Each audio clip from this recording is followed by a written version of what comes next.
Thinking about selling your home in Virginia, today we will dive deep into everything you need to know.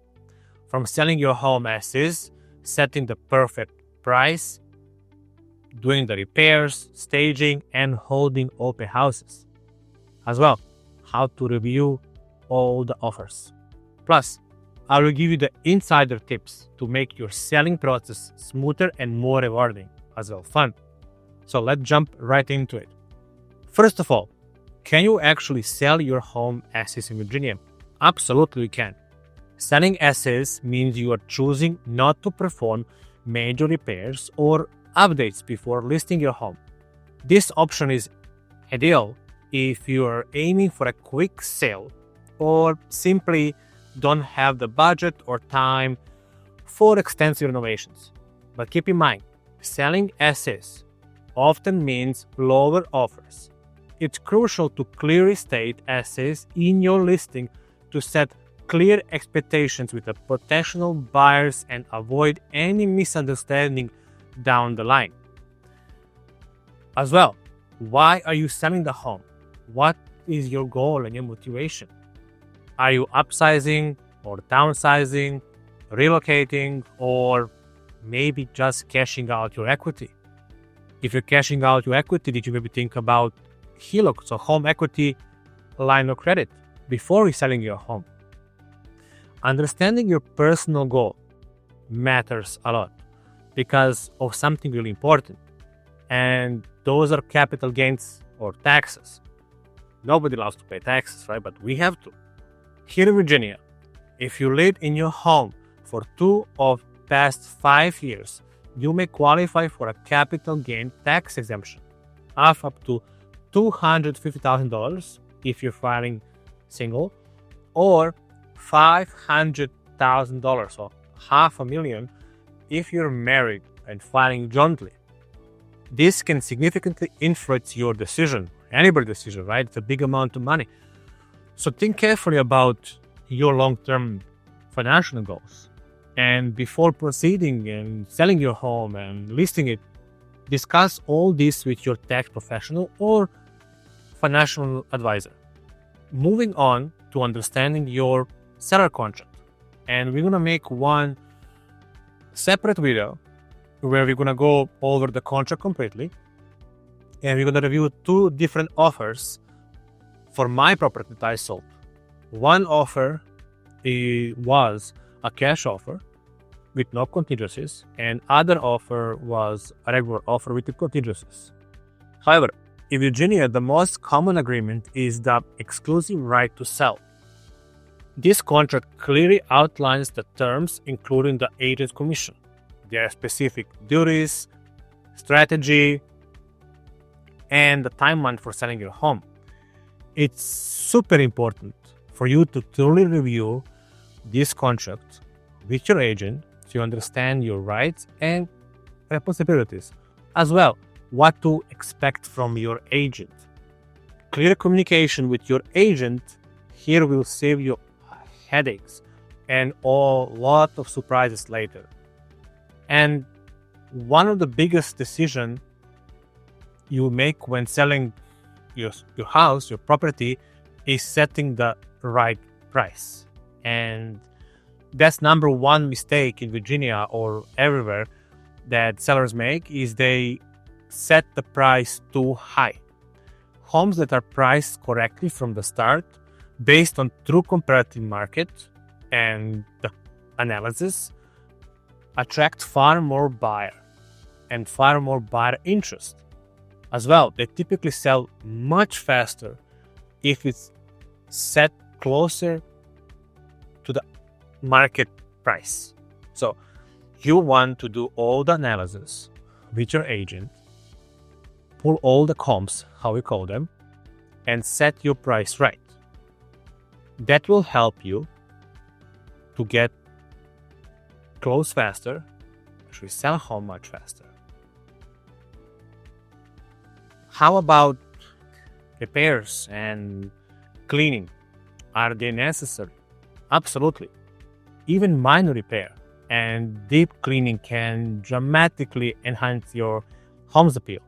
Potentially, buyers pay close attention to details, such as leaky faucets, chipped paint, or dirty floor can impact their perception and their decision, right?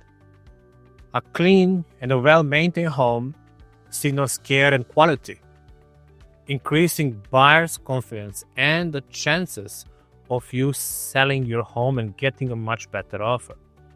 Me personally, when I'm buying a home for myself or I'm helping a client, that wow effect, when you get into a home and the home is clean, decluttered, possibly remodeled, that seller is going to get the offer very fast. And they're going to get multiple offers and they're going to sell home super fast. But again, which repairs really add the most value? Certain upgrades, such as kitchen and bathroom, they yield the highest returns. Everybody loves to have a nice kitchen with a nice granite countertops and nice cabinets, the bathroom also. But again, the very important thing is don't invest too much money because you still want to make a profit from selling your property, right? You don't want to make an amazing bathroom with all the fancy stuff and, let's say, steam shower, and then the whole bathroom values more than half of your home, right? Simple stuff like fresh paint through the whole interior is affordable, but can transform the home a lot. Landscaping, it boosts curb appeal and sets a great first impression. Remember that wow effect. And a lot of our clients, when we are selling a home for them, because we are also in the construction and remodeling business, we help them through that process, right? We help them remodel. We help them guide. We guide them basically how to invest appropriately and not overinvest, but still get the great price. So it will offset all those investments. And you can go further than that.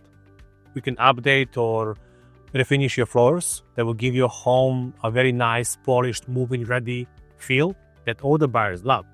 These investments, again, when they're done strategically, maximize your home's attractiveness and your potential sale price. So you want your home to have that wow effect if you want to sell. If you don't want to sell, or you're just okay with waiting, and you're okay with getting very low offers, sure, that's your choice. There are a few things that sellers often overlook before listing. First, as I mentioned, decluttering. You want potential buyers to envision their own lives in your home, right? So creating a natural open space is a key. Next, and this is for me mandatory, but professional photography isn't optional. It should be critical. Quality photos and walkthrough video greatly increase online engagement and buyer's interest. Maybe even the pre-inspection for your own sake of your home's key systems like HVAC, plumbing, electrical can prevent a lot of unwelcome surprises during the buyer inspection process, saving you stress and a lot of potential renegotiations. Concessions are another area that sellers should understand. Offering concessions such as covering closing costs or providing allowances for repairs can be very effective. These initiatives can attract more buyers and make your home stand out in a competitive market. You should discuss this with your agent, for sure, whether concessions are appropriate for your particular situation. Staging. Well, this one is hit or miss. Most of the time it's a hit. In my personal case, I am not a big fan of staging when I'm purchasing a home. I like open space, and when I get into a home, I want to envision my furniture there, right? How my TV is going to fit there, how my sofa is going to fit there, right? But some people, they love staging, and it's a powerful tool. And again, it's optional. Homes, towards our data, that are professionally staged, they do sell faster and for more money. So yes, I do advise my sellers to do staging they can afford. Staging helps buyers emotionally connect with your home by visualizing themselves living there, them and their family, right? Even minimal staging can improve their perception, making it worth considering. And then, one big thing, open houses. Are they still effective? Absolutely.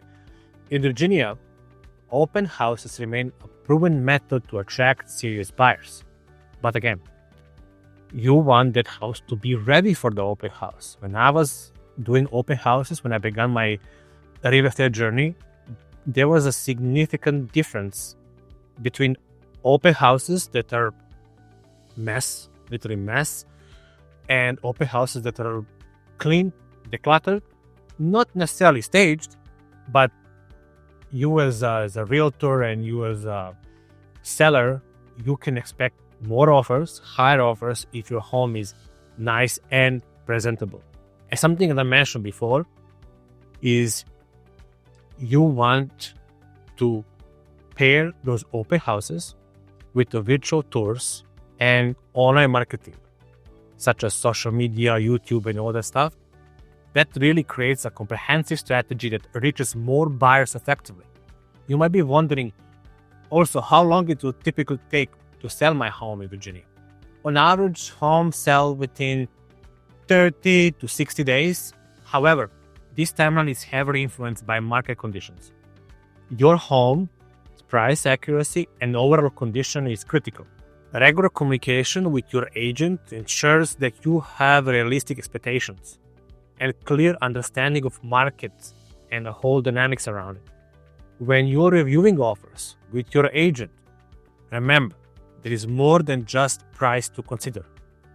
Evaluate their financing and pre-approval status, inspection and contingencies, and if there are any requested repairs and concessions. You can negotiate all that but if you place home as is, then you're going to have to worry about repairs. Also, carefully consider the proposed closing timeline. Your agent expertise is invaluable here to help you navigate these complexities, and we can definitely help you with that. We will review every contract, every offer with you to understand what each buyer offered. And if we place a deadline for the offers, we can have, let's say, 10 offers, and we can compare all of them, pros and cons, and then we decide towards it. Finally, as I promised, some insider tips for a smooth selling experience. Remain flexible with showing schedules to accommodate serious buyers. One mistake I always see, again, if people live there, right? There is not much schedule to show the house. And then you may miss for buyer or 2 or 3 or 5, and maybe that's the buyer that you want. So the more showings, the better.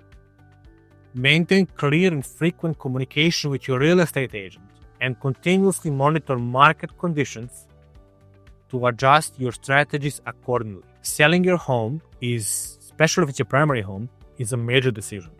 But with true preparation, informed decision making, and professional guidance by your agent, the experience can be smooth, high rewarding, and super fun. If you found this video helpful, please like it, subscribe for more expert real estate insights, and comment below with your questions, or if you have any experiences with when you purchased a home or sold a home. I mean, me personally, I became a realtor, right?